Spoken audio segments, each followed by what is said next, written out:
Écoutez, je me permets de vous appeler parce que là, je suis dans une situation assez urgente. J'ai mon petit frère ce week-end qui a été contacté sur Instagram. Ça a été très très vite parce qu'ils l'ont contacté dimanche soir. Du lundi, il lui a envoyé 1500 euros. Il lui a redemandé encore. Mon petit frère, malheureusement, en fait, ce qu'il a fait, c'est qu'il lui a envoyé 1900. Et en fait, là, il a créé un compte Instagram à son nom et à son prénom. Et en fait, il commence à envoyer des vidéos à son entourage. Tout a commencé par un email pas comme les autres. Un email qui t'annonce tout de suite la couleur. Bonjour, j'ai besoin de vous, urgent. Je vous en supplie, question de vie ou de mort. Mon frère peut se suicider. Répondez-moi s'il vous plaît. Ça, c'est le genre de mail, quand tu le reçois, tu sais que les minutes sont comptées. Tu sais qu'il faut agir tout de suite. Reçu à 14h47, 14h50, déjà répondu. Et je savais déjà de quoi il s'agissait. Je savais déjà ce qui m'attendait. C'est une question de vie ou de mort. Bonjour. Pouvez-vous me donner plus de détails? C'est extorsion? Il reçoit des menaces de personnes qui ont des photos compromettantes de lui? J'avais déjà tout compris. Un jeune garçon qui est dans un danger immédiat. Et comme je vous l'ai toujours dit, la sextorsion c'est l'une des arnaques qui fait le plus de dégâts. Et surtout, celle qui pousse à commettre le pire. Le problème avec cette arnaque, c'est que c'est une arnaque qui est foudroyante. Tout va très vite. Et généralement, la victime, elle n'a pas le temps de tout voir venir. Ou encore même respirer ou être un minimum lucide. Aujourd'hui, dans cette vidéo, on va voir comment, étape par étape, on a réussi à retourner encore une fois la situation contre son brouteur. Et bien évidemment sauver le jeune garçon qu'on appellera Romain. Juste avant de commencer, j'ai vu que vous étiez nombreux à regarder mes vidéos sans que vous soyez abonnés. Je compte alors sur vous pour le faire.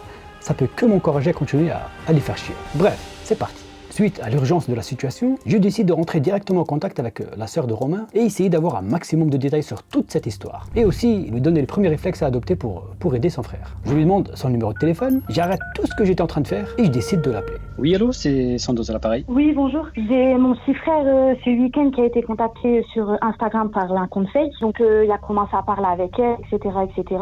Donc, la personne a demandé d'aller sur Telegram. Mon petit frère, c'est ce qu'il a fait. Donc, il a été sur Telegram. Du lundi, malheureusement, il lui a envoyé une somme. Il lui a envoyé 1500 euros. Exactement ce que je craignais. Avant de l'appeler, j'avais croisé fort les doigts.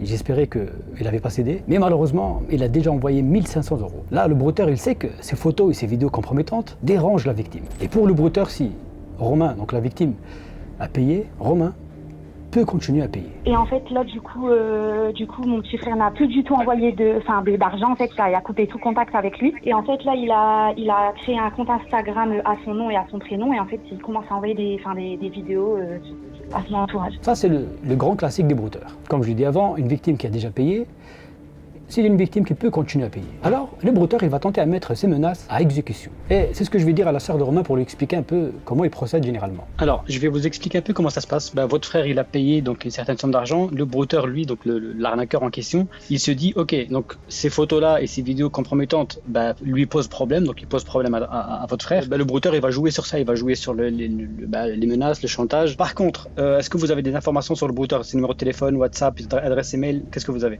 J'ai l'Instagram qui a fait en compte fake. Ok. J'ai le numéro du Telegram sur lequel il se connecte et j'ai un RIB sur lequel mon frère il avait envoyé de l'argent. Parfait.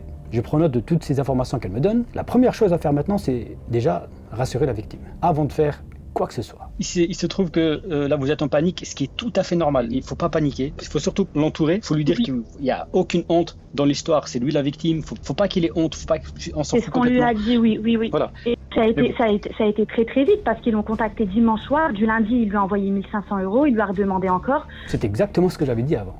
C'est l'une des seules arnaques où tout peut basculer très rapidement. Ça va à une vitesse. Donc, on n'a plus de temps à perdre et voici comment je vais procéder. Pour rentrer en contact avec ce brouteur, contrairement d'habitude, c'est pas moi qui vais le faire. La situation est tellement préoccupante que c'est la sœur de Romain qui va m'aider à le faire. Et on va mettre une petite stratégie en place. Étant donné que la sœur de Romain est déjà en contact avec le brouteur, alors je lui demande de tenter un petit move. Et je lui demande d'envoyer ce message au brouteur. C'est la sœur de Romain.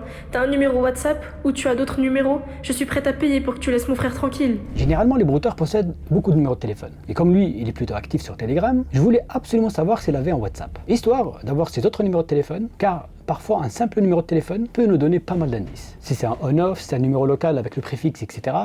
Bref. Un numéro peut parler. Mais comme on le voit ici, le brouteur semble très peu coopératif. Je ne parle que ici.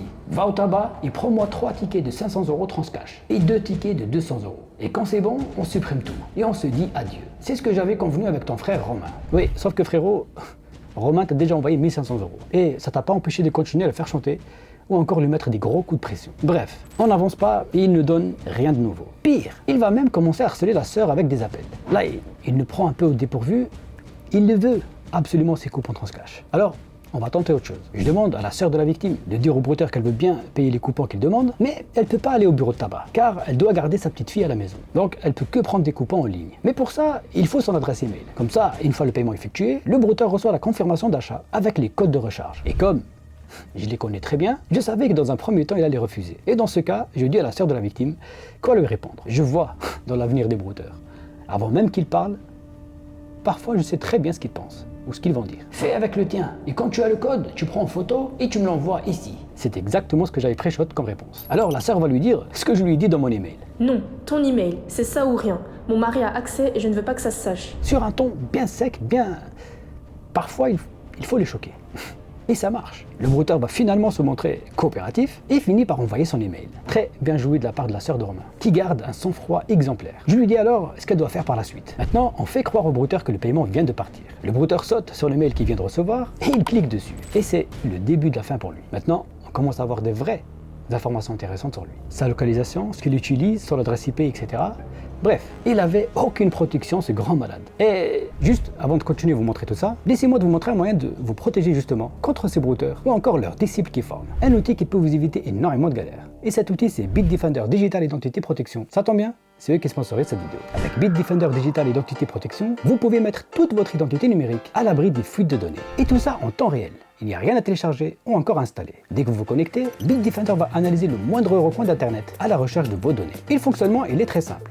La première étape, il analyse votre empreinte numérique et il va trouver toutes les traces que vous avez laissées traîner derrière vous. Donc, vous allez enfin savoir quelles sont vos données sensibles et surtout où elles se trouvent. Ensuite, l'étape 2, c'est l'analyse. Bitdefender va analyser et surveiller en permanence Internet et même le dark web afin de vous informer des potentielles fuites qui menacent vos données. Et la troisième et dernière étape, c'est la solution. Bitdefender va vous aider à prendre des mesures rapides et décisives pour votre sécurité. Plus d'inquiétude, il va vous indiquer étape par étape pour enlever tous les points faibles qui concernent votre empreinte numérique. Toutes les arnaques qu'on a vues sur cette chaîne sont en partie à cause de ces fuites de données. Et des fuites de données, on en a tous les jours. Vous vous rappelez tous de la fuite de données qui a eu chez Free fin 2024, où des millions de données d'abonnés se sont retrouvées dans la nature. Ou encore la violation de données de la RATP, où des cybercriminels ont exposé plus de 50 000 dossiers d'employés. Et ça, je peux vous dire que les arnaqueurs et les brouteurs se frottent les mains. Donc, je vous conseille vraiment d'utiliser Bitdefender Digital Identity Protection, car c'est vraiment un plus pour rester safe sur Internet. Et tout ça pour seulement 2,92 € par mois. Moins de 50% sur votre abonnement annuel en ce moment. En plus, comme je l'ai dit avant, c'est 100% automatique, absolument rien à installer. Et bien sûr, vous avez aussi la garantie 30 jours satisfaits ou remboursés. Voilà, nous on peut enfin continuer la vidéo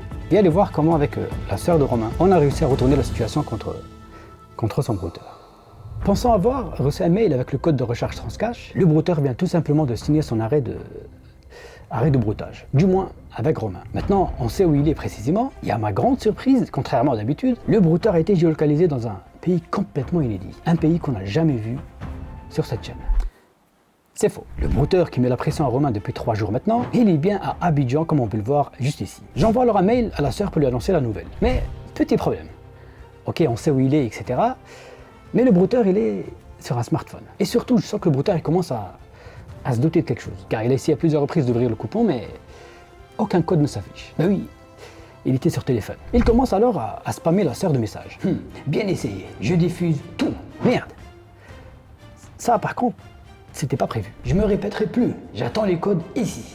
Là, par contre, ça peut vraiment mal tourner. Ce grand malade peut commencer à mettre ses menaces à exécution. Face à l'urgence de la situation, j'envoie un WhatsApp à la sœur de la victime. Et comme on n'a plus vraiment de temps à perdre, je tente un dernier move. Et je sors ma toute dernière carte. Et je vais faire un truc que pour l'instant, j'ai jamais fait. Comme on vient de le voir, le brouteur commence à douter de quelque chose. Et je suis persuadé qu'il va jamais lâcher Romain. D'autant plus que Romain est déjà passé à la caisse. La seule solution que je trouve pour l'éloigner de la victime est de lui faire croire que depuis le début on le fait marcher. Et que tout ça n'était qu'un piège et qu'il sera dans ma prochaine vidéo. Alors, ça barra bien? Ça barra bien ou ça barra pas bien? T'aurais jamais dû cliquer sur le mail que je t'ai envoyé. Depuis le début, on te fait marcher. Depuis le début, je me fais passer pour un adolescent pour ma prochaine vidéo. J'espère que tu m'as reconnu. Je vais même pas te le dire. Je te laisse deviner. À très bientôt.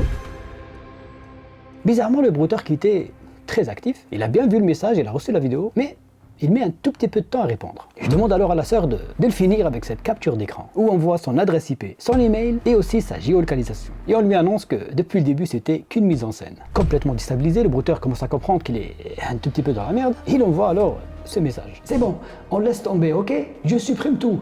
Bye, désolé, je veux pas de problème. Maintenant, mon pote, je peux te dire que les rôles vont bien s'inverser. Et comme vous pouvez le voir, c'est la victime et sa sœur de reprendre le contrôle. On voit qu'elle commence à lui mettre des gros coups de pression aussi. Et je peux vous dire que ça doit tellement les soulager et leur faire du bien. D'ailleurs, depuis ce moment précis, on n'a tout simplement plus aucune nouvelle du brouteur. Il va même les bloquer et supprimer tous les comptes qu'il avait fait sur Romain pour diffuser ses photos. Il finit par disparaître. Encore une fois, on l'a tout simplement plus revu. Le soir même, Romain, soulagé, me laisse ce message de remerciement. Et quelques jours après, donc, je reprends contact avec la famille pour avoir des nouvelles. Et ils m'ont dit que depuis le fameux jour, ils n'ont plus eu de nouvelles de brouteur. Et il n'a plus rien tenté. D'habitude, on a des témoignages de victimes qui nous racontent un peu leur mésaventure. Mais aujourd'hui, on va voir celui de la famille et comment ils ont vécu ça de l'intérieur. Alors voilà, il y a quelques temps, mon frère Romain a été victime d'un brouteur de sextorsion. Heureusement, il en a parlé assez vite, d'abord à mon grand frère, puis mon grand frère nous en a parlé à nous. Comme on a une famille très soudée, on s'est tout de suite serré les coudes pour pouvoir l'entourer. Nous, on le connaît, on voyait bien que ça le bouffait, que pour lui, c'était comme un cauchemar qui allait jamais s'arrêter en fait.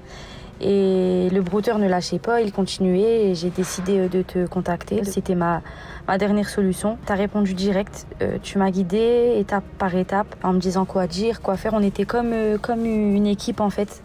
Et quand le brouteur a compris à qui il avait affaire, il a tout de suite lâché. Franchement, ça a énormément soulagé mon frère de se dire que ça y est, quoi, que tout est fini. C'était un soulagement et on est super reconnaissant. Je pense que tu lui as clairement sauvé la mise. Et si je témoigne aujourd'hui, c'est juste pour dire que ça peut arriver à n'importe qui et qu'il ne faut jamais juger une victime, mais au contraire être là et la soutenir et surtout l'entourer. Je pense que c'est très très important. Et aussi, je voudrais rappeler que les réseaux sociaux, ça peut vraiment être très dangereux au jour d'aujourd'hui et qu'on n'est pas assez informé des dangers en fait. Donc voilà, j'aimerais encore te remercier au nom de toute ma famille et de mon frère Romain.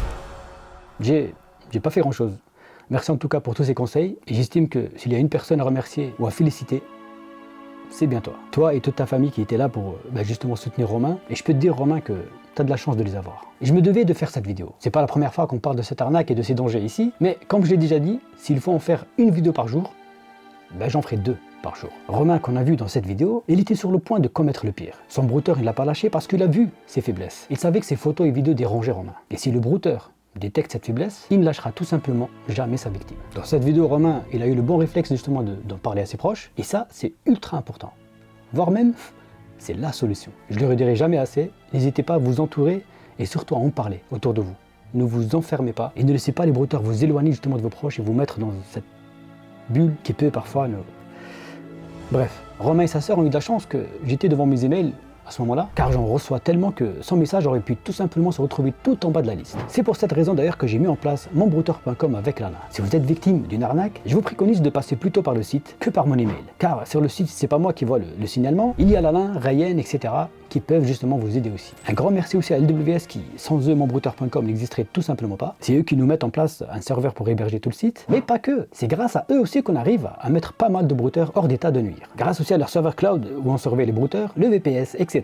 Je vous mettrai leur information en description. Et je tiens à préciser que ce n'est absolument pas un placement de produit. Je sais qu'ils suivent la chaîne depuis quelques années maintenant et ils veulent tout simplement participer à la cause, mais à leur manière. Donc un gros big up à toute l'équipe LWS. Voilà, c'est déjà la fin de cette vidéo, j'espère qu'elle vous aura plu. Si c'est le cas, n'hésitez pas à la liker et aussi vous abonner pour ne pas rater les prochaines. Nous, on se retrouve très bientôt pour une nouvelle enquête. Comme d'habitude, restez sur vos gardes, c'était Sandoz.